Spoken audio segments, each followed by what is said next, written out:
Cette semaine au podcast ordinaire, j'ai reçu Geoffrey Blanc pour parler de sa compagnie Cyber Impact, qui est une plateforme 100% canadienne d'email marketing. Mais on n'a pas juste parlé de ça, on a vraiment été en profondeur sur la santé mentale chez l'entrepreneur. Je pense que c'est important des fois. Tu sais, des fois, surtout les hommes, on ne veut pas trop parler de nos problèmes en affaires, on ne veut pas parler qu'on se sent pas bien, crise d'anxiété, burn-out. On en a parlé aujourd'hui vraiment en toute transparence. On parle de c'est quoi avoir des enfants et être en business aussi. Et on parle de sa super plateforme canadienne d'email marketing. Il l'a dit lui-même, Email Marketing is not dead. Super de belle entrevue. Si vous avez aimé l'entrevue d'aujourd'hui, vous pouvez liker sur Spotify, Apple Podcasts, Spotify, laisser un 5 étoiles. Et sur ce, guys, bon épisode.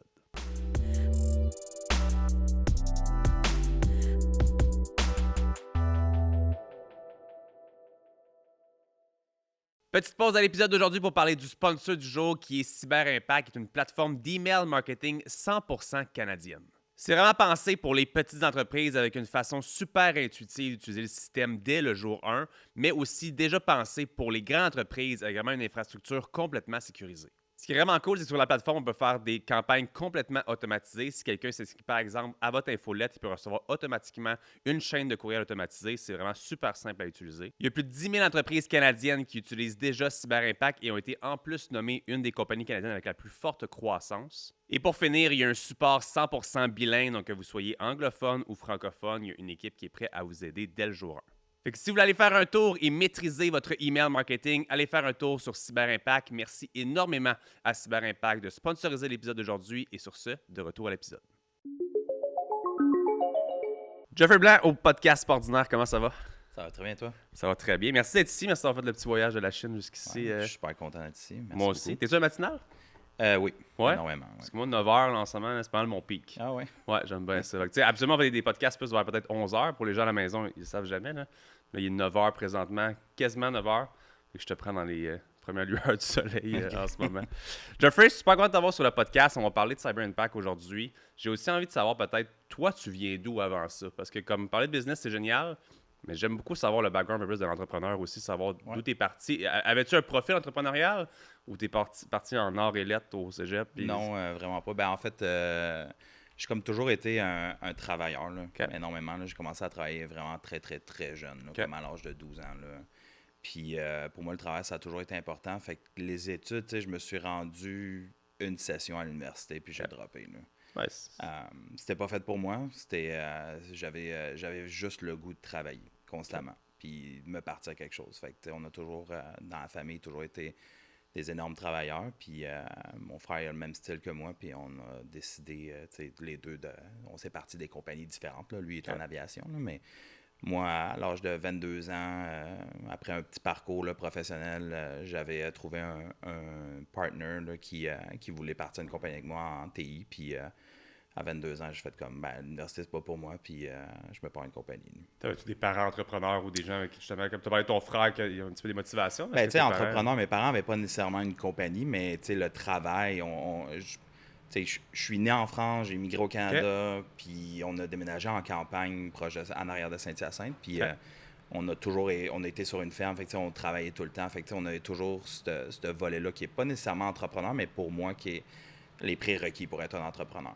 Là, c'était en moi, là, je le sentais, puis je savais là, que je voulais leader quelque chose. Là. Moi, je t'écoute, puis t'es 100% québécois aujourd'hui. Est-ce que tes parents sont français Oui, exact. Ouais, je suis arrivé, j'avais 5 ans, puis en fait, mes parents ont fait la bonne chose, selon moi. Là, on est parti à l'extérieur de Montréal, on n'est pas resté dans une communauté très française. Je suis arrivé dans un petit village avec mon accent français, mais j'ai grandi avec des petits Québécois, puis je suis devenu Québécois, oui. Pour les gens de la maison qui ne savent pas peut-être c'est quoi TI, tu sais, comme à 22 ans, je trouve que c'est une bonne âge justement pour comme lancer une première business, faire des erreurs, etc. Pourquoi tu t'es lancé là-dedans? Pourquoi ce background-là? Pourquoi ce choix de carrière-là? Ça a commencé comment? En fait, ça a commencé par... c'est drôle parce que ma mère m'a toujours dit « t'es bon en informatique », tout ça. Puis, tu sais, j'ai connu... C'est bizarre parce que, tu sais, aujourd'hui, mes enfants connaissent vraiment, tu sais, Netflix, tout ça. Pour eux, c'est acquis. Mais moi, j'ai connu, tu sais, le bon vieux ordinateur avec la connexion par modem à Internet, tu sais. On avait un 486, puis, tu sais, c'était des ordinateurs à disquette, à CD, tout ça. Fait que, tu sais, ma mère me disait tout le temps, « Ah, t'es bon en informatique, c'est peut-être là-dedans que tu vas aller, puis tout. » Puis moi, j'étais comme, « Non, je veux pas aller là-dedans. » Puis j'avais commencé des études plus en comptabilité, tout ça. Puis, tu sais, même chose pour mon frère. Mon frère a toujours été passionné d'aéronautique. Puis, tu sais, c'est comme, il a toujours dit d'aller là-dedans. Puis, mon frère a abouti là-dedans. Puis, moi, j'étais un peu boqué. Mais, tu sais, veux pas, en faisant des affaires de comptabilité, d'administration, je me suis ramassé dans une compagnie qui faisait des sites web, des portails web en 2008. Puis j'ai rencontré justement mon futur business partner, Matt Castonguay. Puis on a eu de l'affinité ensemble où est-ce que, tu sais, on avait plein d'idées. On voulait se partir à un CMS qui est un Content Management System, un peu comme WordPress, mais maison, on voulait le faire. Puis ça a donné qu'on l'a parti carrément parce qu'on était tanné de notre boss, on voulait être nos propres boss. J'aime ça. Fait qu'on s'est parti ça. Fait que, tu sais, ma mère avait raison, là, je suis rentré en informatique, puis j'ai jamais quitté ce domaine des technologies-là. On dirait qu'aujourd'hui, tu le vois à quel point il y a de l'opportunité dans ce domaine-là. Tu sais, ça n'arrête pas. Là, on peut parler AI, ça va sans fin. Ça évolue très vite. Est-ce que tu sens qu'à l'époque, tu voulais pas aller là-dedans parce que tu sentais que les opportunités étaient moins grandes? Parce que, tu sais, je me ramène même moi à ce temps-là, puis quand j'avais 14 ans, lancer un site sur WordPress, c'était pas la même chose qu'aujourd'hui du tout. Ouais. Puis en même temps, comme quand tu voyais les opportunités, comme oui, tu voyais que ça montait, mais comme à compte-goutte à chaque année. Ben, je te dirais que je voyais plus le rôle, admettons, d'un comptable ou même, tu sais, d'un avocat comme plus haut niveau que juste, tu sais, informatique. Mais en travaillant, justement, avec... ma première emploi, c'était dans une compagnie qui faisait des portails web. C'est là que je me suis découvert, ben attends, tu sais, c'est quelque chose qui m'intéresse, ça me passionne, là. Puis, tu sais, ça évolue vite, puis il y a des technologies que j'aime beaucoup, puis c'est ça. Fait que pour moi, c'est comme venu naturellement, puis je me suis lancé là-dedans. Je sais que tu as parlé assez de façon transparente avec Christine comme quoi tu avais vécu un burn-out. Ouais. Je pense que surtout les hommes, on n'est pas bon pour parler de ces choses-là souvent où on va le Ouais. cacher le plus possible. Ouais. Je dis pas que j'en ai vécu un dernièrement, mais comme tu sais, des périodes d'anxiété, je pense qu'on en vit toutes. Puis des fois, il y en a qui sont pas capables de s'en relever ou tout simplement ça va aussi loin qu'un burn-out. Ouais. Comment ça s'est peut-être. Comment c'était parlé de Ben, ton côté? il faut peut-être voir le background complet. Tu sais, comme je t'ai dit, je me suis parti d'une compagnie en 2008 Ouais. avec mon associé. Puis on a gardé ça pendant presque 15 ans. Puis ça a été rock'n'roll. Tu sais, on a eu des partners, on a eu des moments où est-ce que, tu sais, financièrement, ça allait juste pas. Fait que, tu sais, aller emprunter à la banque, mettre des cautions, des garanties. Fait que, tu sais, tous nous autres, ça nous parlait là, énormément, mais ben, ça nous a touché énormément. Puis j'ai eu, à travers tout ça, des enfants très jeunes. Fait que j'ai eu une petite fille très rapidement, puis j'en ai eu une deuxième. Je pense pas que j'étais prêt à manager ma vie comme il faut. Fait que ça, c'est quelque chose qui m'a frappé. Puis, tu sais, tu te dis justement, on est des hommes, puis ça nous arrive pas, ce genre d'affaires-là. Ouais. Aujourd'hui, j'en parle énormément, le plus souvent possible, parce que je trouve que c'est très important. Tu l'es? Quand ça m'est arrivé, il n'y avait pas autant de groupes de soutien ou de réseautage ou de gens autour là, qui parlaient de comment builder une business puis tout ça. Fait que quand ça m'est arrivé, tu sais, on a essayé de garder ça le plus low possible. Ouais. Mais un burn-out, tu sais, j'appelle ça un burn-out, mais ça a été des crises d'anxiété, crises de panique. J'ai été cloué à la maison pendant plus qu'1 an à pas pouvoir ressortir, tout ça. Fait que ça a été très tough. Puis ce que je veux dire aujourd'hui, puis la plupart du temps quand j'en parle, c'est que ça touche n'importe qui. Ouais. Même un gros gars comme moi, là, c'est aussi simple que ça. Là. Il y a des attaques de panique. Tu sais, le monde, je te dirais, quand ça m'est arrivé, le monde te regarde, font comme, je suis pas sûr de comprendre qu'est-ce que t'as, là, tu sais. Ben, T'as pas un bras cassé, Non, t'as exact. rien, tu sais. C'est comme, ben écoute, je suis pas capable de te dire autrement que j'arrive plus à sortir de chez moi. J'arrive plus à aller dans un meeting, tu sais, sans faire une attaque de panique. Je suis comme capable de travailler, mais à la maison, puis même à ça, mon corps, il était buzzé en permanence. Fait que, tu sais, je finissais mes journées, j'étais comme brûlé, parce que j'ai jamais arrêté durant mon burn-out. Ça, c'est une autre affaire aussi, une belle erreur. Fait que ça m'a pris du temps, ça m'a pris plusieurs années pour m'en remettre. Ça m'a pris beaucoup de travail sur moi-même, ça m'a pris du réapprentissage sur plusieurs affaires. Il a fallu que je réapprenne à conduire tout seul, Ah ouais, à ce point-là. sans avoir d'attaque de panique, à embarquer sur l'autoroute. T'sais, venir ici à Laval, pour moi, ça n'aurait pas été concevable il y a quelques années, là, par moi-même. Fait que tout ça, il a fallu que je le réapprenne parce que burn-out, ça veut pas c'est fatigue extrême, mais ton corps peut réagir différemment. Puis dans mon cas, genre, il était plus capable d'en prendre. Fait que ça a pris énormément, mais j'ai eu du soutien énorme de ma conjointe, justement, de ma famille, de ma mère, qui m'ont supporté, même de mon associé puis de mes employés qui m'ont supporté à travers tout ça, cool. puis qui ont accepté puis qui ont continué à avoir justement Jeff qui travaillait de la maison ou Jeff qui était un peu moins présent, mais toujours présent quand même. Fait que ça m'a beaucoup aidé, mais dans le temps, on n'avait pas autant de soutien qu'aujourd'hui. Ça, c'est sûr et certain. Pas autant de communauté non plus pour en parler. Dernièrement, j'ai été à une grosse conférence justement en TI, puis C'est souvent orienté sur les SaaS, puis toute ça, les technologies. Puis je te dirais, la moitié de la conférence était orientée sur la santé, là, tout court, là, physique puis mentale. Tu as du monde à succès qui disent, écoute, j'ai réussi, mais aujourd'hui, j'en paye le prix. Là, le dernier gars d'entrevue, il disait, moi, j'ai fait une ronde de financement, puis j'avais dit aux investisseurs carrément, je suis out de la ronde de financement à la fin parce que je suis en attaque de panique constamment. Puis il dit, ça m'a pris 2 à 3 ans pour m'en remettre après. Puis ça, je peux relate totalement à ça parce que c'est ce que j'ai vécu. Là. Une petite pause à l'épisode d'aujourd'hui pour parler d'un de nos incroyables sponsors qui est Shop Santé. Et aujourd'hui, on parle du produit du jour qui est les produits Yummy Sport, qui est une gamme qu'on voit vraiment partout chez Shop Santé. Ici, j'ai un pré-workout et j'ai aussi du collagène, mais Yummy Sport sont vraiment des produits pour tous les goûts. De très, très bonnes saveurs. Je prends les électrolytes pratiquement à tous les jours de Yummy. Limonade rose est excellent, honnêtement. Allez faire un tour chez Shop Santé pour voir les différents produits Yummy Sport. Je vous garantis que vous ne le regretterez pas. Et sur ce, de retour à l'épisode. C'est vraiment quelque chose qui est sournois puis que tu vas pas nécessairement venir. Puis j'aime ce que tu as dit dans le sens où quand les gens te regardent puis comprennent pas, j'ai été à la même place dernièrement d'avoir des gens dans mon entourage qui en avaient régulièrement beaucoup d'anxiété. Puis moi, je comprenais pas ça parce que je sens pas que j'ai envie, puis on a envie tous du stress, mais on le prend tout de façon différente. Puis j'arrivais pas à comprendre comme pourquoi tu n'arrives pas à fonctionner, comme c'est quoi qui marche pas. Puis j'en ai vécu dernièrement avec des trop gros stress financiers, justement, comme trop de in-out tout le temps, puis de un moment donné d'être overwhelmed. Puis j'ai dit les hommes, mais tu sais, les femmes aussi, sont comme ça, on est comme ça, les femmes sont comme ça aussi. En business, c'est quelque chose qu'à un moment donné, comme on accumule, puis on essaie de le cacher, ou comme, puis avec les réseaux en plus, on montre juste le beau côté tout le temps, tout va bien, etc. Mais quand ça te rattrape, tu comprends absolument pas ce qui se passe. Ouais. Le sentiment pendant... Moi, ça a duré 2-3 jours. Je suis chanceux que ça a été juste ça. Ouais. Mais 2-3 jours à brailler, à pas comprendre, à me faire « ça va », puis de dire « je sais pas ».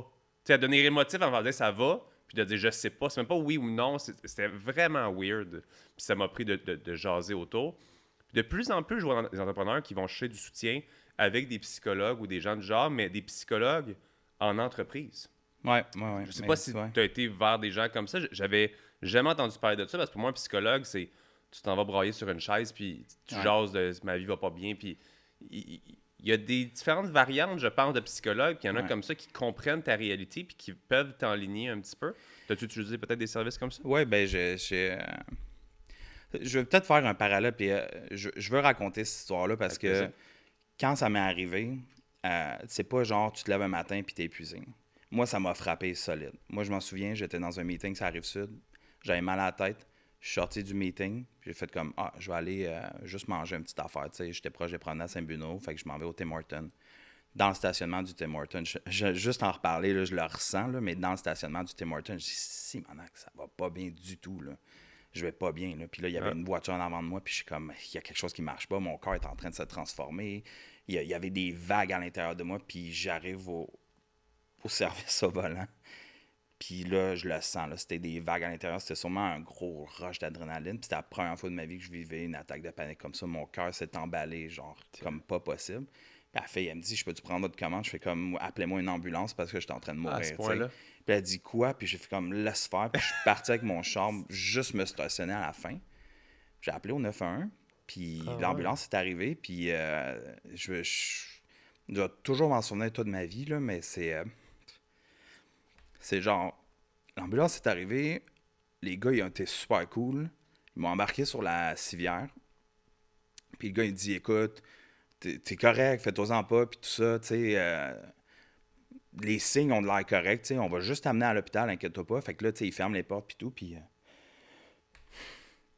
j'ai comme sorti, j'avais dans mon portefeuille la photo de ma fille. Puis tu sais, je l'ai serré, genre, non-stop. Puis le gars, tout ce qu'il a dit à son driver en avant, puis m'excuse. C'est correct. Je pensais pas la raconte, puis ça m'arrive juste jamais. C'est correct, hein? Puis le gars, il a dit à son partner, il a dit, OK, rush à l'hôpital, ça va pas. Là. Puis je suis arrivé à l'hôpital, ils m'ont sacré, genre, dans le couloir, là, puis je suis resté là pendant 4 heures. Of course. Puis ça s'est calmé, puis tout. Puis après ça, j'ai rencontré un docteur qui m'a fait mon premier wake-up call. T'sais. Il m'a fait passer un électrocardiogramme. T'sais, tu veux quand même savoir, écoute, j'ai-tu un défaut au cœur ou des affaires de même? Puis il m'a dit, tu fais quoi dans la vie? T'sais? Puis là, j'ai dit, j'ai une compagnie, tout ça. Il dit, ça va comment financièrement? Oups. OK. on n'a jamais manqué la paye de nos employés, mais on a toujours couru après l'argent, tu sais. Le père à mon associé qui est venu nous donner un chèque de 50 000 dans le stationnement, un de nos anciens boss qui est venu, tu sais, des cautionnements à la banque, tout ça. Fait que, tu sais, le stress financier était toujours là, mais t'es pas prêt à ça, toi, puis t'essaies de rouler une business, tu sais. Fait qu'il me dit, financièrement, ça va comment? Puis, tu sais, j'ai dit, ben, c'est tough, tout ça, il dit. Ben, il dit, mon gars, il dit, tu viens certainement de faire un burn-out, genre associé à une attaque de panique. Fait qu'il dit, prends ça cool. J'ai dit, OK, c'est correct, je m'en vais justement à Cuba. Puis j'ai dit, je vais relaxer.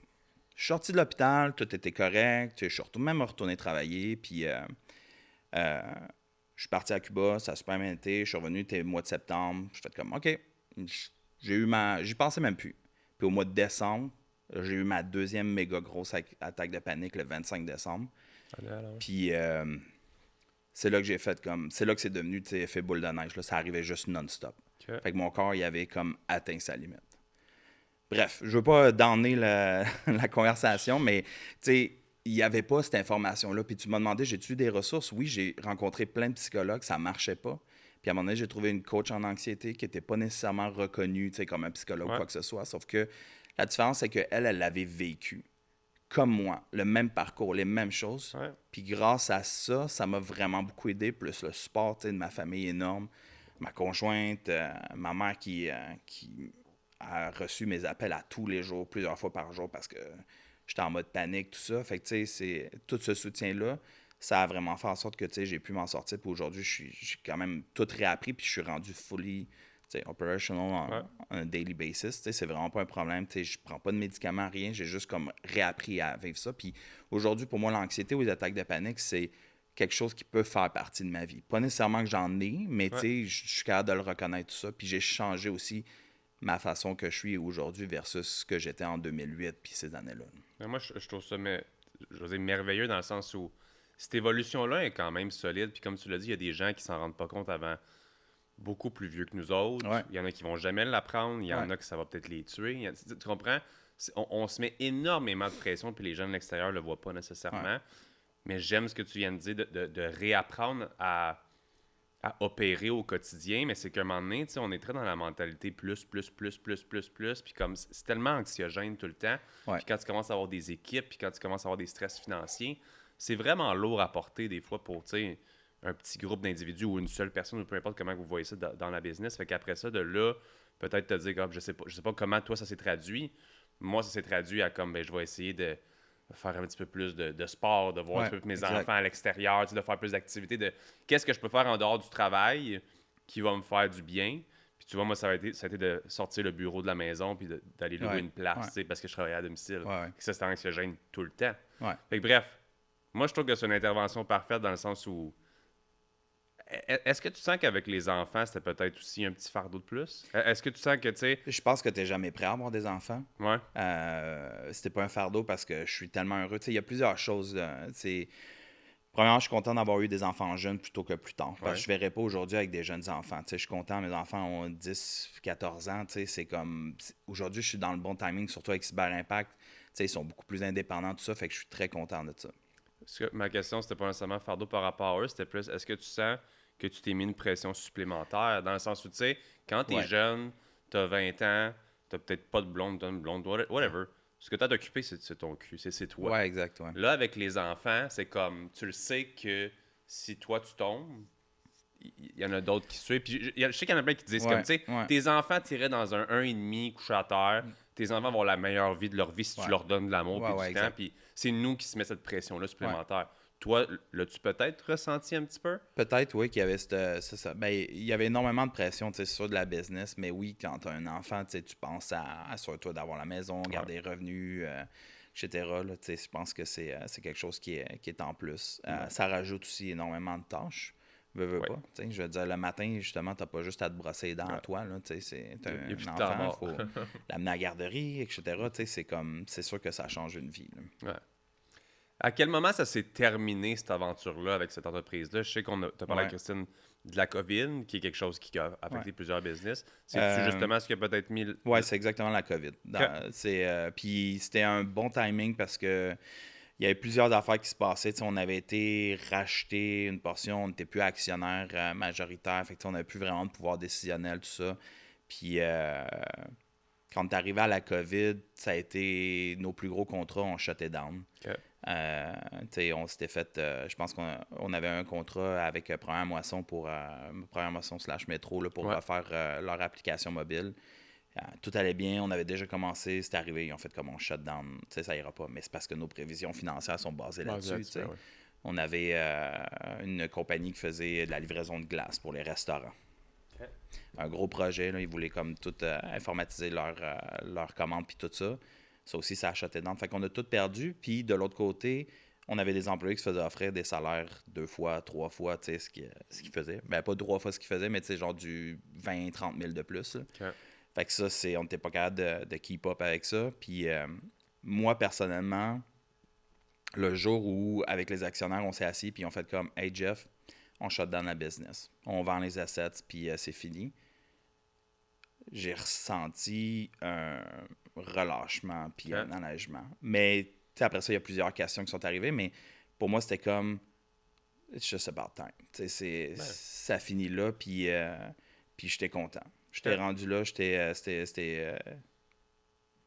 ça m'a délivré, là, carrément. Ouais, c'était meant to be. Un moment donné, c'est comme... Ouais, je pense que, il y en a que... Puis, tout le monde a vécu la COVID différemment, mais la COVID, c'est vraiment venu juste comme mettre un stop clair et net, genre à quelque chose que c'était temps pour moi de juste tourner la page.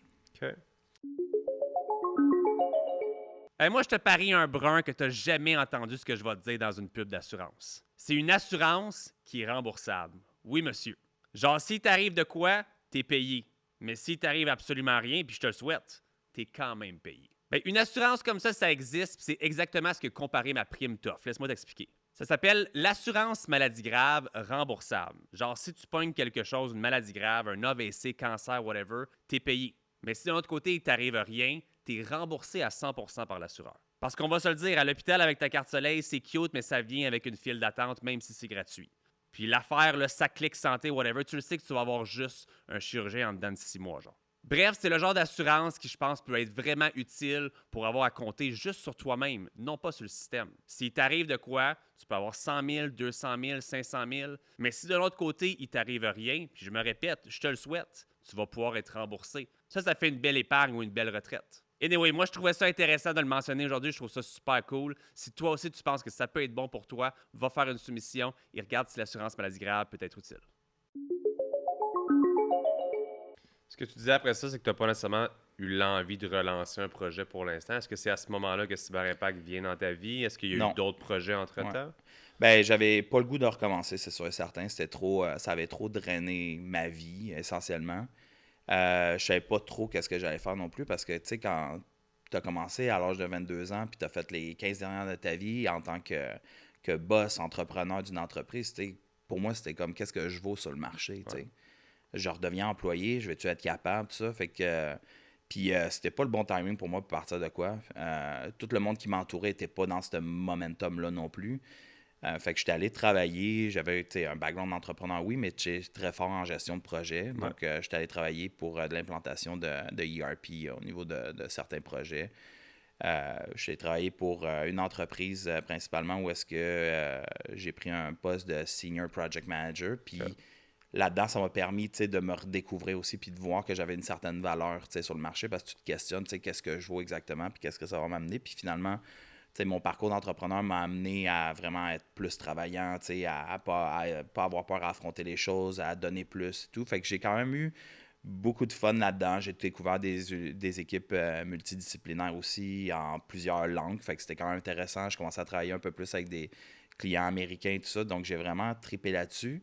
Sauf que ce qui me manquait, c'était le fait de pouvoir prendre cette décision-là puis de pouvoir l'idée selon mes idées. Un petit peu plus créatif dans tes décisions. Ce que j'avais pas, puis c'était dur. Puis j'avais gardé contact avec un de mes anciens clients qui travaillait pour un fonds d'investissement à Terrebonne qui s'appelle Oliva Capital. Puis on se parlait souvent, puis je pense qu'il était devenu papa ou quelque chose comme ça, puis où il allait devenir papa. Puis un matin, on se parle, puis j'ai dit « Hey, je suis tanné. Je suis tanné, là. » Puis, on était comment? On se part-tu une business ensemble, tout ça? Puis, je dis, je suis tanné, j'aimerais ça me repartir de quoi? Tu sais, je suis prêt, là. Ouais. Puis, je suis rentré au bureau, puis je pense que j'étais en meeting, j'ai reçu un message texte de lui qui me dit Hey, on a potentiellement un poste de DG pour Cyber Impact, aimerais-tu ça faire l'entrevue? Je fais comme, c'est sûr, oui, là, tu sais. Fait que j'ai dit oui, puis tu sais, j'ai tout ressenti en moi, là, revivre, là. J'étais mindé de ça. Je suis arrivé à l'entrevue, j'avais fait un deck, OK. carrément, là. Je me suis assis devant les deux partners d'Oliva Capital, puis on a parlé genre 30 secondes, puis j'avais amené une pochette, puis j'ai sorti un deck sur la table, puis on fait comme, c'est quoi ça? Je dis, ça, c'est les 12 prochains mois de Cyber Impact. J'adore Puis ça. genre, j'avais découpé en départements tout ça. Puis, tu sais, les gars étaient comme, bah, OK, tu sais, t'engage. quasiment on arrête-tu la conversation puis on t'engage. Tu sais. Mais Excellent. j'étais mindé, là, j'étais prêt. Puis pour moi, c'était mon prochain. Puis j'ai passé aucune autre entrevue, c'était juste ça. Juste ça. Ouais. Parce que là, de passer d'entrepreneur à employé à PDG, y a-tu quand même un gros choc quand. Je te dis ça sans aucune connaissance, dans le sens que j'ai été employé dans le passé, mais ça fait longtemps que je suis Ouais. juste gestionnaire. Y a-tu un gros saut quand même? As-tu fait le saut de là rentrer dans un cadre un petit peu différent ou est-ce que peut-être que chaque business est différent, chaque entrepreneur est différent, ton quotidien, des fois l'entrepreneur, ça peut être une journée ultra setée, comme j'imagine, ça peut être une journée un petit peu plus freestyle. Quand tu rentres dans un cadre, ça peut être un petit peu moins ça. As-tu senti un petit peu peut-être ce choc-là de où est-ce que tu étais à passer comme ça d'un cadre plus employé avant d'aller vers Cyber Impact?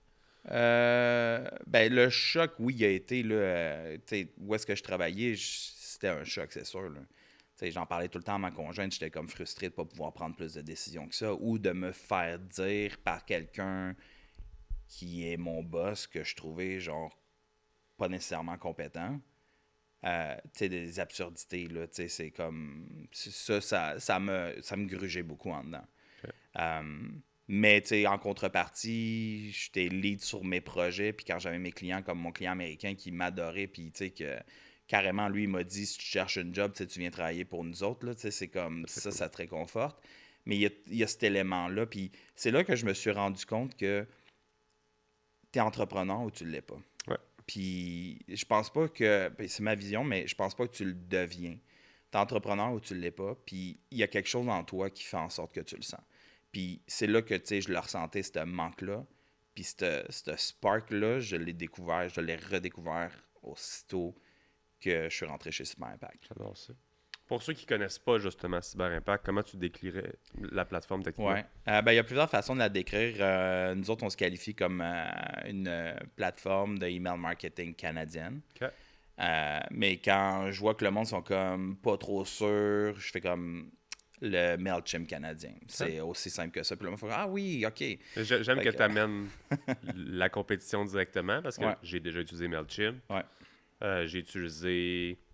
Comment il s'appelle l'autre gros compétiteur de. Ben, t'as MailChimp, Constant Contact, ActiveCampaign, t'as ActiveCampaign, merci. MailerLite, t'as tous les gros joueurs américains. Tu es dans justement une niche qui. Je vais pas dire qui est ultra compétitive, mais tu as quand même des gros compétiteurs. Ouais. Qu'est-ce qui va peut-être distinguer ce que vous faites avec Cyber Impact versus peut-être la compétition ou comme techniquement ici même au Canada, êtes-vous la seule plateforme qui fait ça ici au Canada? Non, il y a d'autres plateformes. Ici au Québec, il y en a. Au Canada aussi, il y en a une.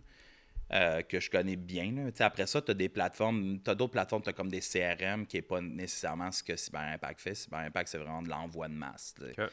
De la newsletter, de la communication interne. Fait que tu as des plateformes qui sont entre le CRM ou Cyber Impact. Tu n'en as pas tant de compétition que ça. Mais ce qui nous distingue vraiment là, des joueurs américains, ben, c'est sûr qu'on joue sur plusieurs aspects, comme le prix, le taux de change qui fait fluctuer là, énormément. Donner un exemple, MailChimp a été racheté il y a quelques années là, par Intuit là, pour plusieurs milliards de dollars.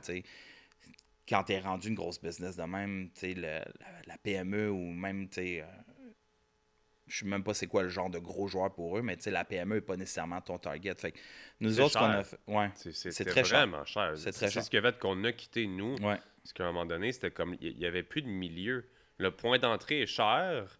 Le point qu'on voudrait atteindre est comme encore plus cher. Puis même le milieu où est-ce qu'on était, c'était comme, mon Dieu. Ouais. Puis on n'était peut-être pas les meilleurs en email marketing, là, mais comme je me sentais pas que pour mon argent, ma rentabilité faisait vraiment du sens. Non, Puis exact. tu voyais juste ça augmenter tout le temps. Il y a une drôle de façon de facturer, puis je te dirais un peu croche aussi, là, genre, je donne un exemple, mais si tu augmentes de palier, ils vont pas t'augmenter de palier, ils vont te charger des add-ons. Ouais. Fait que les add-ons, ça se stack vite, puis on a eu quelques surprises pour quelques clients.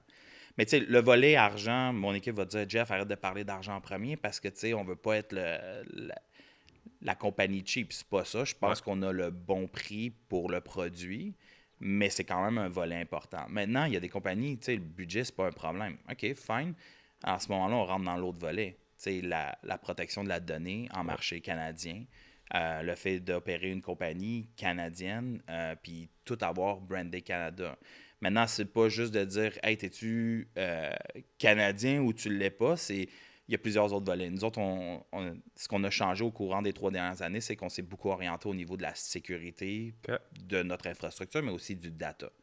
Puis ça, je pense que c'est le volet là, qui fait en sorte que Cyber Impact subit là, une forte croissance comme on a présentement. C'est parce qu'on est venu offrir un produit pas juste aux petites entreprises, mais on est venu offrir un produit pour le gouvernement, pour le public sector, pour l'éducation. On est venu offrir un produit qui est aujourd'hui SOC 2 type 2 compliant, ce qui fait en sorte qu'on a l'outil parfait qui répond à tous leurs besoins, puis qui est canadien. Fait que, tu sais, quand on a fait notre audit de sécurité, c'était aussi un élément, tu sais, d'avoir tout son staffing à l'interne, d'avoir tout son staffing localement, parce que ça aussi, c'est d'autres contraintes que pas nécessairement tu sais pas, mais tu sais, quand tu fais justement une certification de ce type-là, ben, c'est le genre d'affaires que tu veux vraiment t'assurer pour rassurer ton client. Pour tous les gens, justement, tu sais, de plus en plus, il y a des stratégies modernes pour être autant e-commerce qu'en business traditionnel ou autre. Est-ce que tu sens que le email marketing est tout le temps à son top? Puis j'en vois des deux écoles de pensée. J'en vois qui sont comme, tu sais, je ne vais pas dire it's dead, là, mais comme il y a des gens qui le font moins, il y en a qui sont encore comme, c'est la meilleure chose niveau rentabilité, l'email marketing. Je suis vraiment pas l'expert. Puis tu vois, je viens juste d'engager une équipe pour m'aider à monter des meilleurs email marketing parce qu'on a des bons leads. Je trouvais qu'on convertissait pas assez versus d'autres channels qu'on utilisait. Toi, c'est quoi ton opinion peut-être là-dessus? Toi qui as vraiment les deux pieds dedans. Ben, tu sais, en ce moment, ça fait 2 ans qu'on se promène à travers le Canada, que je donne des conférences, puis tu sais, j'ai une slide qui est juste écrit en gros « Email marketing is not dead ». OK, j'aime ça. Puis, tu sais, puis ça change, ça évolue. Mais, tu sais, pendant un bout de temps, on dit « Ah, le SMS va take over ». Le SMS n'a pas take over. Puis si tu demandes aux gens, les gens trouvent ça tellement intrusif. Ils veulent juste l'effacer. C'est pas beau. Pour moi, ça n'a juste pas rapport. Là, d'accord. Maintenant, je peux comprendre dans l'e-commerce, peut-être que ça fonctionne, à voir. Mais tu sais, quand si t'aimes avoir 15 fuck you à chaque fois que tu envoies un exact. SMS, Ouais. un email, c'est encore poli. Ouais. Je comprends la visibilité du titting, puis tu vas plein de yeux. Ouais. Mais je sens que tu peux perdre plus de clients à spammer le SMS qu'à spammer le email. C'est mon opinion.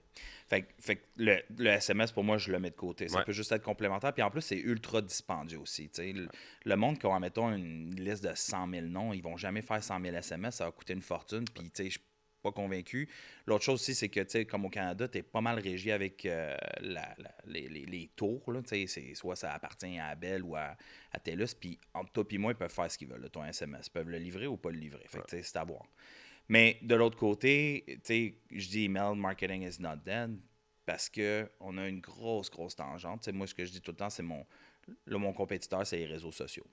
Fait que les réseaux sociaux, j'adore ça. Je suis très présent sur LinkedIn puis tout.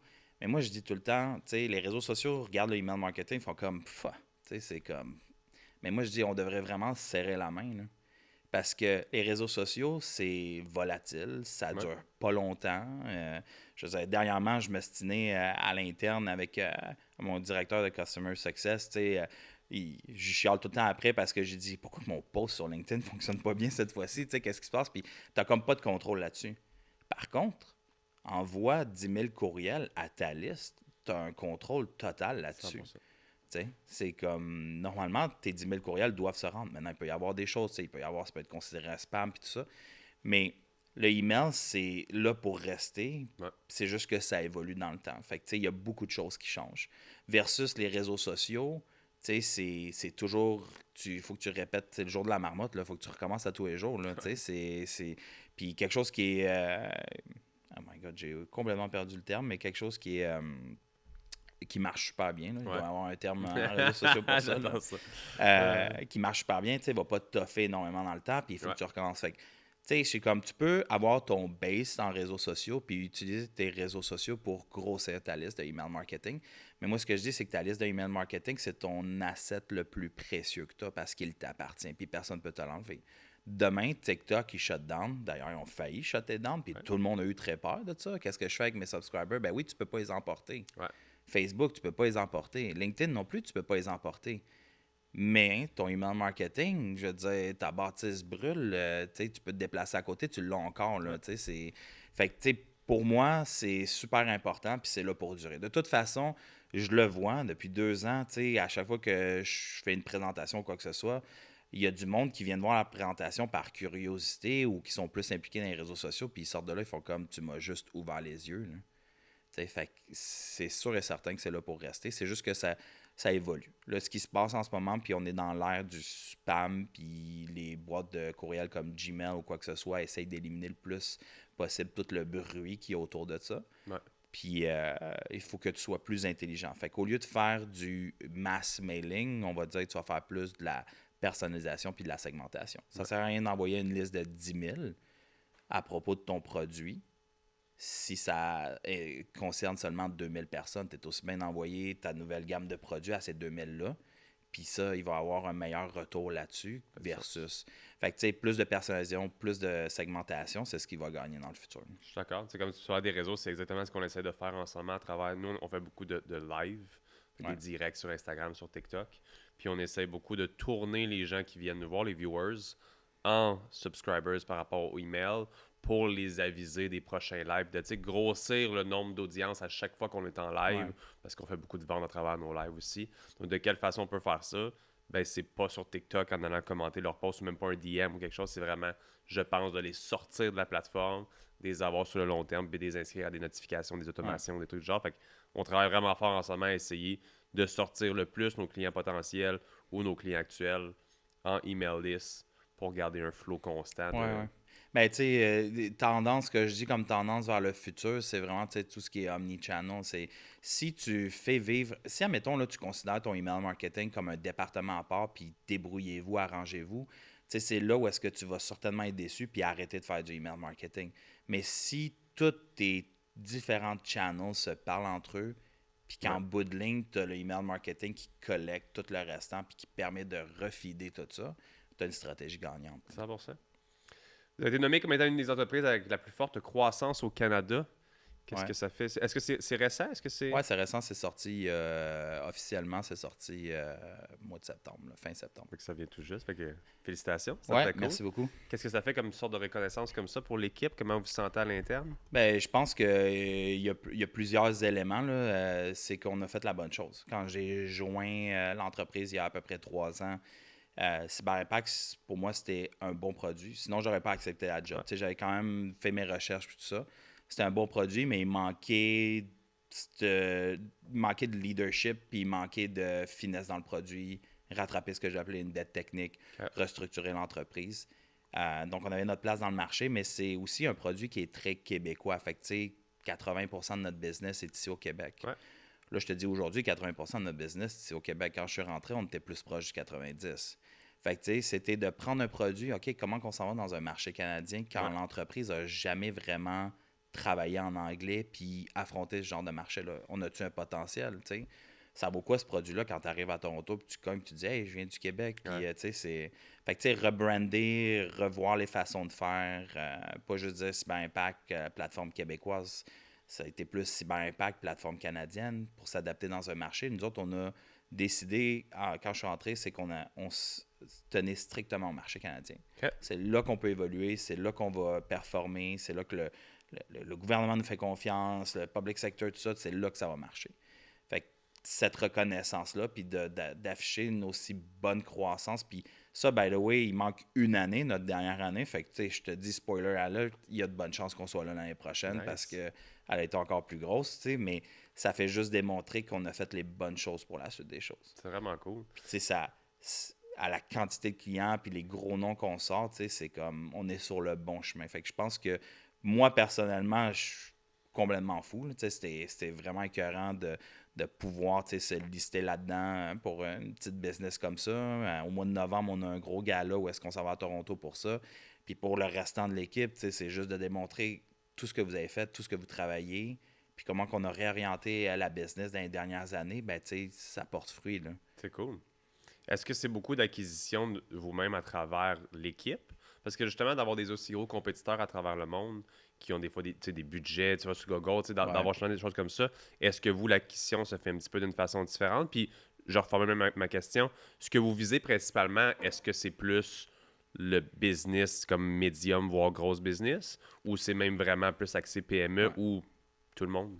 Ben, en fait, il y a plusieurs changements qui ont été faits. Tu connais un peu le domaine des SaaS, mais dans le domaine des SaaS, on va souvent parler de soit t'es PLG ou SLG. Fait que tu sais, t'es-tu Product-Led Growth, c'est-à-dire que ta croissance est orientée via le produit. Ce que ça veut dire, c'est un peu comme Canva. Tu te crées un compte sur Canva, c'est gratuit. Hey, j'aime ça, je vais payer. Fait que ça, c'est seulement produit.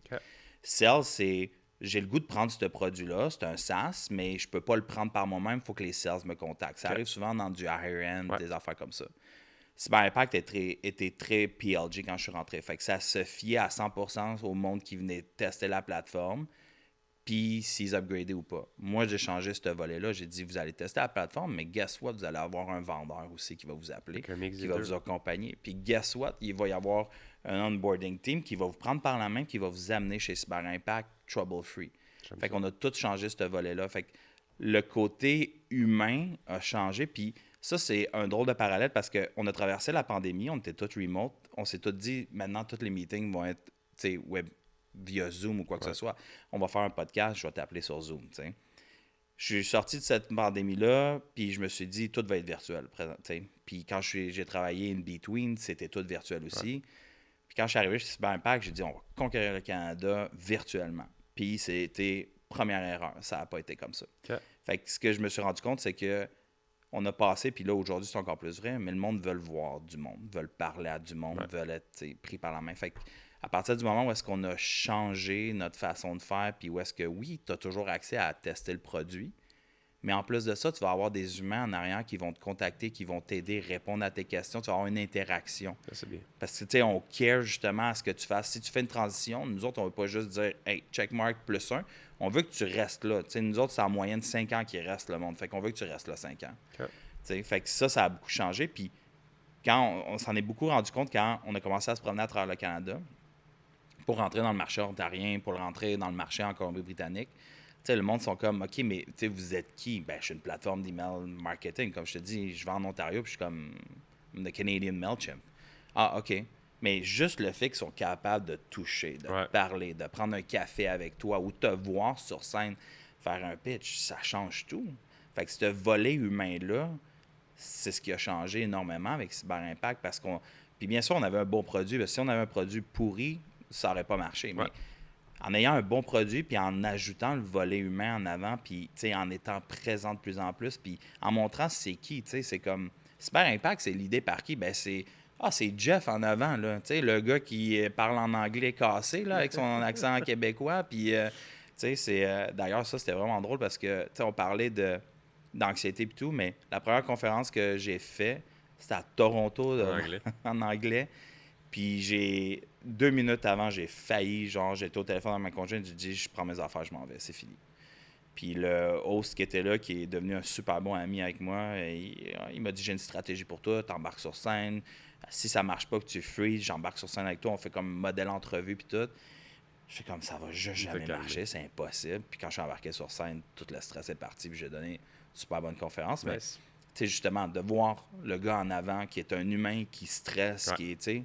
Puis le monde sont venus me voir après, puis sont comme, hey, c'était fantastique ta conférence, je suis comme, je l'ai pas vraiment.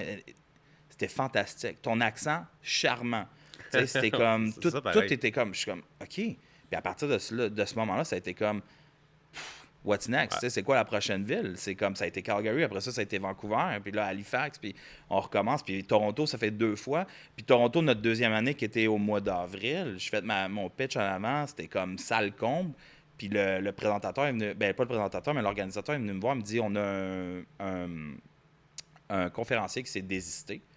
On aimerait ça que tu la refasses dans 2 heures. Je suis comme, hey, let's go. Tu sais, c'est comme tout ça. Fait que ce volet humain-là, puis de voir que, tu sais, ils viennent même à notre bout, ils font comme, toi, t'es qui? Ben, je suis comme, boss de la compagnie, là, tu sais. Ah, OK, ça change tout, là. C'est tellement important. C'est tellement important, je pense, le contact humain, puis on le perd de plus en plus, veut pas, dans le Ouais, sens où l'accessibilité, la facilité du virtuel est tellement cool. Mais tu sais, même quand des fois, juste pour. Tu sais, je veux dire, c'est sûr que le humain, c'est meilleur. Mais tu sais, entre un appel puis un Google Meet, il y a déjà une petite coche de plus humaine que, tu sais, la première fois qu'on aurait pu se parler, téléphone versus Google Meet, il va y avoir quelque chose de plus. Il y a un vibe, une aisance ouais, différente. Le in-person encore plus. Fait que je pense que vous avez vraiment fait la bonne décision parce que quand il y a des grosses compagnies que tu as un problème, puis que là, tu sais pas si tu parles à un AI ou à une vraie personne, puis que là, ça rouvre un ticket, puis tu auras une réponse après une semaine, puis de. Je comprends à un moment donné la croissance puis la grosseur d'une business qui ont, tu sais, ils ont comme pas le choix à un moment donné. Mais je pense que c'est bien ce que vous avez fait au final. Là. Ça vous a vraiment comme ouais. rendu à vos services, mais rendre vraiment service aux gens aussi que, tu sais, moi, demain, je me lance une nouvelle business, je veux partir du email marketing, je suis un peu stressé, je sais pas où je m'en vais, puis j'ai une application canadienne avec un service humain en arrière qui peut m'accompagner, comme tu as dit, onboarding, etc. Mais ça me rassure bien plus que de dire, bon, je vais aller sur MailChimp, ça va me Ouais. coûter 200$ l'abonnement, je sais pas à qui je parle, je sais pas qu'est-ce qui se passe, aucune idée de comment ça marche. Petite pause à l'épisode du podcast ordinaire pour parler d'un de nos merveilleux sponsors qui est ma compagnie, MindBlow Energy. Eh bien oui, sachez que je sponsorise mon propre podcast, hein, qui a dit que je pouvais pas. MindBlow Energy est une compagnie québécoise de produits énergisants sous deux formes, soit en boisson énergisante pétillante ou tu fais ta boisson énergisante toi-même à la maison avec notre best-seller ici, supplément. Quand vous allez sur amazon.ca ou mindblowenergy.com, le supplément est en furie présentement. Donc, deux façons de le consommer. Et comme je le disais, nos produits ont des nootropics à l'intérieur, qui sont des ingrédients qui augmentent les fonctions cognitives. C'est pas juste de la caféine, c'est vraiment des ingrédients qui aident au focus, à l'énergie longue durée sans le crash. Mémoire, clarté mentale, vous allez voir, c'est vraiment cool. Et je le répète, vous avez deux différents choix. Et petite primeur, nouveauté maintenant, avec la sans caféine de MindBlow. Si vous aimez les effets des nootropics pour justement être plus concentré, plus focus, mais que vous voulez encore consommer, je sais pas, du café, une autre boisson, ou si vous voulez pas de caféine du tout, c'est le nouveau choix à faire. Merci beaucoup à MindBlow de sponsoriser l'épisode d'aujourd'hui. Et sur ce, de retour à l'épisode. Mais tu sais, le contact humain, là, c'est ce que j'ai redécouvert.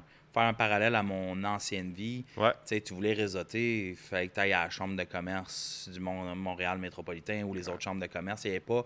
Puis ils font des bons événements, mais tu sais, il n'y avait pas grand-chose. Puis quand tu arrivais là, c'était pas autant.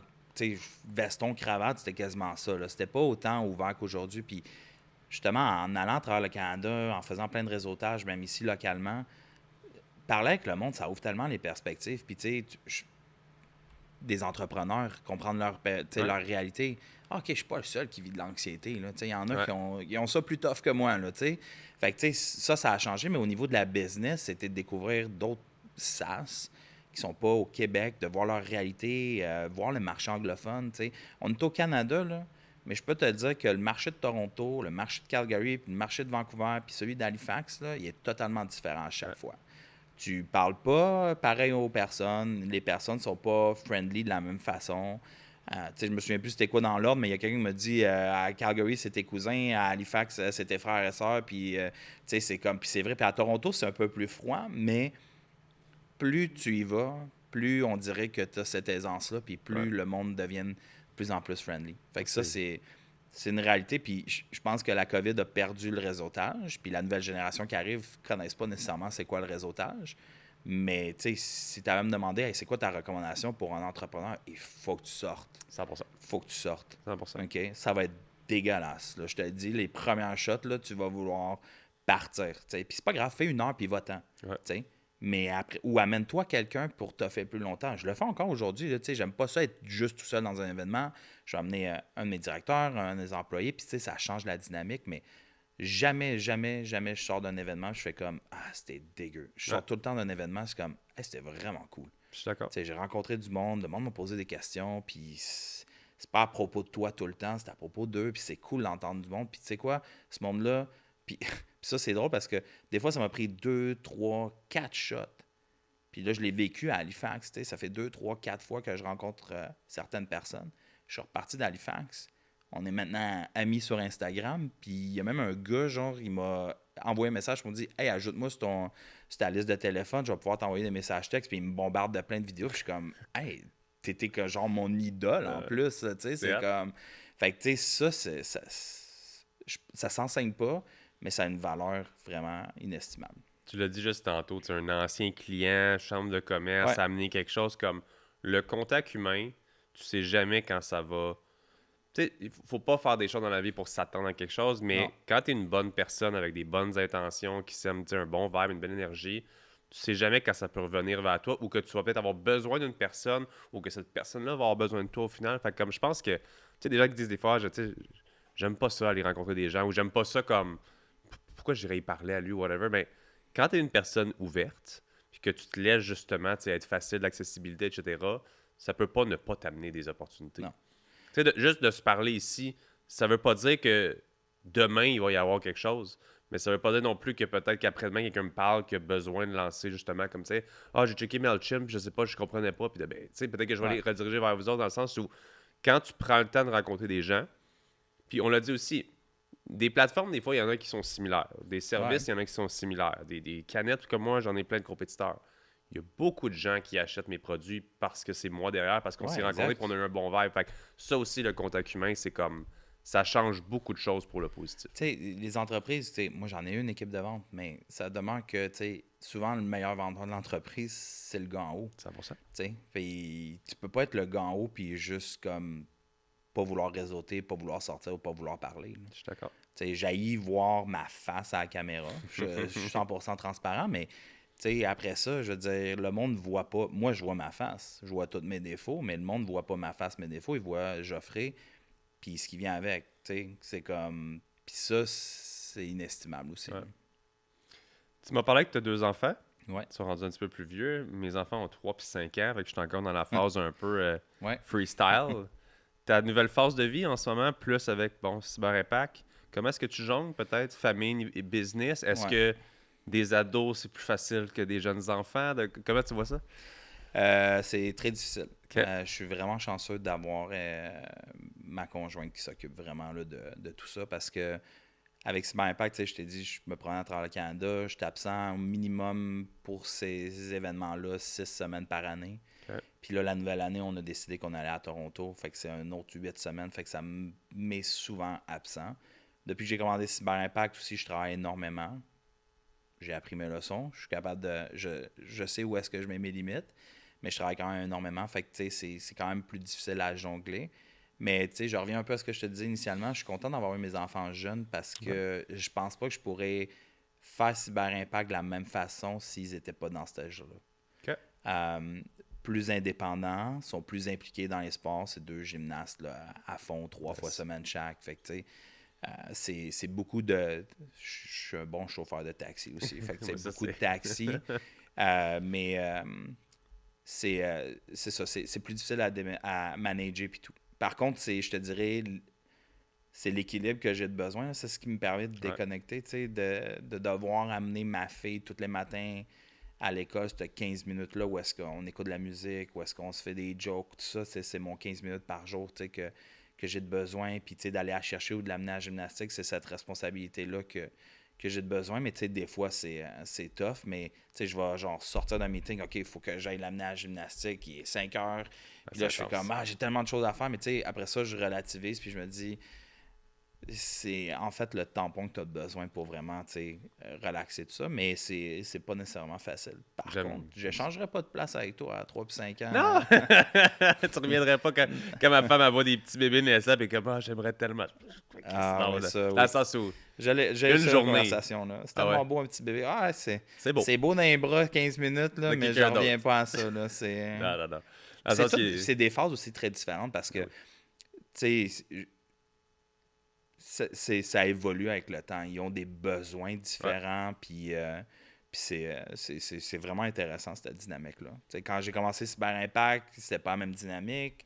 3 ans plus tard, tu sais, c'est comme là, ma fille a commencé durant Cyber Impact le secondaire. Fait que ça a été une dynamique différente. Ah, c'est clair. Fait que c'est quand même intéressant. Ça amène son lot de challenge, mais certainement, la plus belle réussite de ma vie, c'est sûr et certain. C'est pour ça que je dis, je suis pas rendu là à leur âge, je vis qu'est-ce que je vis en ce moment, mais je suis là 3 puis 5 ans, je veux dire, ça parle, c'est propre, je veux dire, tu sais, je trouve pas ça difficile en ce moment. Parce qu'en plus, ça fait 5 ans que je suis papa, fait que c'est vraiment la routine. Là. Je me vois, je m'imagine même plus avant ça. Ça, c'est vraiment ce qui est drôle. Mais je comprends ce que tu disais, comme moi, à 2h52, je dois être au primaire pour ramasser ma fille à la maternelle. Puis des fois, il est 50, j'habite à une rue, je fais, faut que j'y aille, faut que je me dépêche. Mais j'aime ce que tu as dit, que ça crée l'espèce de tampon. Est-ce que c'est un équilibre un peu forcé, mais en même temps, les gens ne comprennent pas des fois, ceux qui ne sont pas nécessairement en affaires ou autre, c'est que c'est vraiment notre passion. Dans le sens où, tu sais, je veux dire, j'aime beaucoup m'entraîner, j'aime vraiment beaucoup le tennis. Il y a des passions qu'on a, puis je suis sûr que tu en as aussi. Mais la business est tellement quelque chose qui est dans notre tête du matin au soir que s'il n'y avait pas ce tampon-là obligatoire, bien, ça se poursuivrait. Il y aurait tout le temps ça. De ne pas devoir aller la porter à l'école ou la chercher, de devoir faire le souper roche parce qu'après ça, il y a un cours dessus. Mais là, tu penses juste à ça. Tu penses à eux, tu penses au souper, tu penses au cours, tu penses à... Sinon, je ferais juste penser au travail. Puis sûrement, je ferais des appels puis des facs. J'ai eu cette phase-là, moi aussi, de travail 24 heures sur 24, là, puis d'être excessif. Là, je sens que ce tampon-là, cet équilibre forcé-là, je vais relativiser ce que tu as dit, est pour moi la meilleure chose qui m'est arrivée. Mais je serais prêt à dire que je serais retourné en burn-out s'il n'y avait pas ce tampon-là. Je veux pas dire que c'est ma raison de vivre, parce que je pense que il faut quand même que tu aies une raison autre que externe de vivre pour toi-même et tout ça. Mais je pense que ils ont fait en sorte que j'ai réussi à passer à travers ça, j'ai réussi à performer, puis qu'à tous les jours, ils sont une des bonnes raisons pourquoi je me lève et tout. Mais moi, je suis parti de la maison, j'avais 17 ans, puis ma mère... Je suis parti parce que, évidemment, il fallait que je suive mon grand frère qui avait 50 plus que moi. Il était à Montréal, il vient de Saint-Hyacinthe, come on. Montréal, c'est la ville, là. Fait que je suis parti à 17 ans, puis ma mère, même encore aujourd'hui, elle me dit, tu vas voir, c'est quoi, si tes enfants partent à 17 ans. Puis là, ma fille, elle va fêter ses 14 ans. Puis je fais comme, c'est dans 3 ans, ça, 17 ans. Là. Je suis pas prêt. Ça va pas arriver, je te le garantis, elle part pas. Là. Mais je commence, tout ce que tes parents, ils disent tout le temps, tu verras quand tu auras des enfants, tout ça. Je suis tout en train de vivre ça, puis ils ont raison. Là, c'est comme, moi, juste à penser que ma fille va partir à 17 ans, je pourrais partir à broyer, puis je te le dis, ça arrivera pas. Là, je vais m'assurer qu'elle reste, puis tout. Fait que, nos enfants, pour moi, c'est un driver là, dans la vie de tous les jours. C'est ce qui me permet vraiment de performer, puis d'être qui je suis. Tu sais, je ne changerais pas de place avec personne sur Terre. Puis des fois, tu sais, pour 2 minutes, je me surprends à dire, des fois, j'aimerais ça, avoir un travail conventionnel, je vais l'appeler comme ça, pour que quand mon chiffre finit, c'est fini. Il y a beaucoup de gens que c'est ça, puis chacun a sa vision de ce qu'il veut au niveau du travail, mais de dire, good, je travaille là, quand mon corps est fini, j'y pense plus. C'est pas ma business, c'est pas mes affaires, j'ai mon poste. Mais quand c'est fini, c'est fini. Comme ça, je suis 100% pour ce qui en suit. Puis il y en a que c'est les enfants, il y en a que c'est des sports, il y en a que c'est des choses de même. Fait comme, nous, c'est différent, mais j'ai dit, je ne changerai pas de place avec personne parce que c'est moi. Puis je suis sûr que c'est toi aussi. J'ai le même thinking que toi. Ça m'arrive souvent de me dire, un 9 à 5, ça serait cool. T'sais. Classique. Mais il y a encore, ce que je disais tout à l'heure, il y a quelque chose en moi, puis ça s'explique pas. J'aime ça, me donner cette pression-là, puis de devoir rouvrir mon laptop le soir, puis travailler la fin de semaine. On va mettre comme ça. La fin de semaine, j'ai du temps libre. Qu'est-ce que je peux faire? Faire des rénovations dans la maison? Non. Ça me tente pas. Mais ouvrir mon laptop, puis travailler sur 2-3 affaires, là, le titillement que tu as à l'intérieur, ça s'explique pas, mais tu le sais que. Il y en a qui vont dire que c'est tes workaholics. Non, c'est vraiment, ma passion, c'est ça. Ma passion en ce moment, c'est vraiment d'amener Cyber Impact. Être nommé dans le Globe and Mail, je suis humble, je suis très content, mais je suis fou comme la merde en dedans. Là. C'est sûr. Quand ils m'ont confirmé qu'on était là, je suis comme, hey, attends une minute. Là. C'est comme, ça me drive. Puis ça s'explique pas. Faut vraiment être moi pour le comprendre. Je comprends ça pour ça. Si on termine ensemble aujourd'hui pour Cyber Impact, es-tu capable de dire peut-être ce que tu vois dans le futur? Puis, le futur, ça peut être 2 ans, 5 ans, 10 ans, peu importe comment toi tu le vois. On parle beaucoup AI ces temps-ci. Comment est-ce que toi, tu vois tous ces changements-là? mais aussi comme c'est quoi l'objectif avec Cyber Impact? Ben, je pense que le AI va être incorporé dans la plateforme. Je suis pas convaincu. Je pense que en ce moment, il y a un gros buzz sur le AI. Ouais. Ça va prendre du temps avant de vraiment statuer. Tu sais, ça va être comment le futur pour n'importe quel business là-dessus.